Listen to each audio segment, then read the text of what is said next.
Assalamualaikum warahmatullahi wabarakatuh. Nama saya Muhammad Idris Paroroji, kelas Paralel 1, mata kuliah Penjas Adaptif.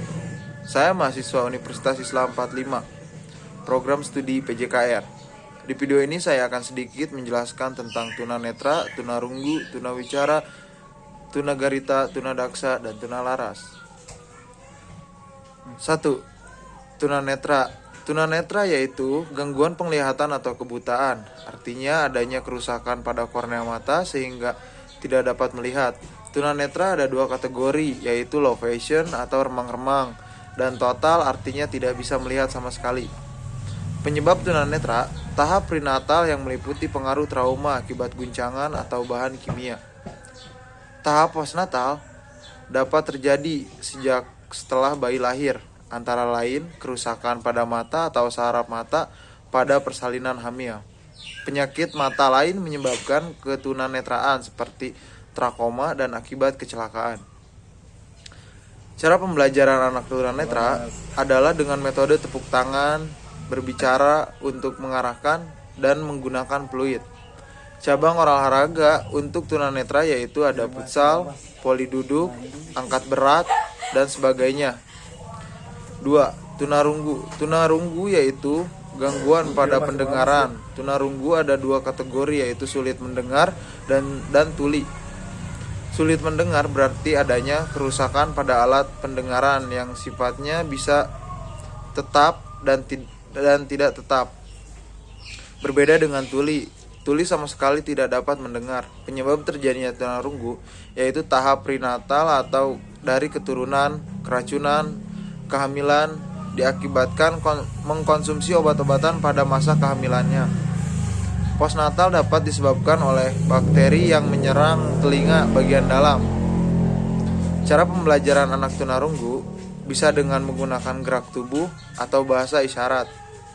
Cabang olahraga untuk anak penyandang tunarunggu yaitu olahraga bulu tangkis, berlari, memanah, dan sepak bola.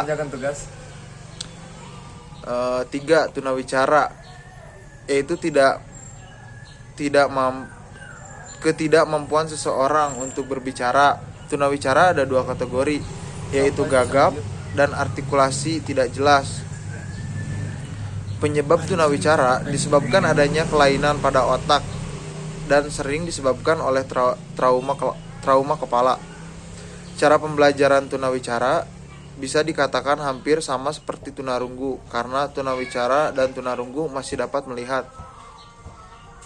Cabang olahraga untuk penyandang tunawicara yaitu olahraga sepak bola, atletik, panahan, dan sebagainya. Tunagarita yaitu cacat mental atau keterbelakangan mental. Anak penyandang tunagarita kemampuan intelektualnya, IQ-nya di bawah rata-rata. Tunagarita ada 3 kategori, yaitu debil, ringan, ambilis sedang, dan idiot berat. Penyebab tunagarita salah satu contohnya yaitu bayi lahir dengan prematur.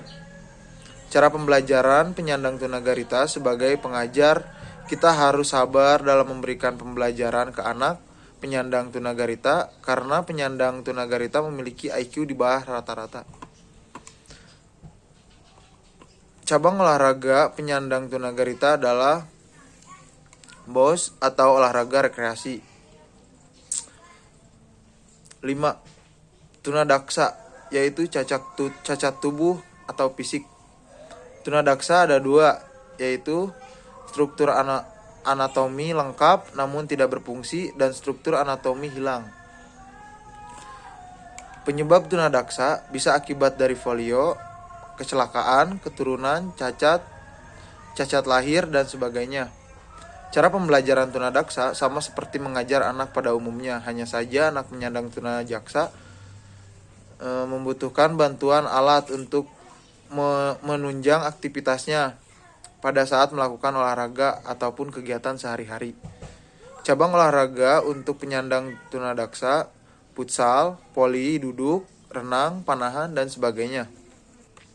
6. Tunalaras yaitu individu yang mengalami hambatan dalam mengendalikan emosi, gangguan emosional. Penyebab tunalaras bisa dari faktor internal dan keluarga dan faktor eksternal dari lingkungan. Cara pembelajaran tunalaras: mengajar anak tunalaras kita harus sabar dalam memberikan pembelajaran, lembut dan jangan kasar, sebab anak penyandang tunalaras mengalami hambatan dalam mengendalikan emosi. Cabang olahraga bisa dengan olahraga rekreasi.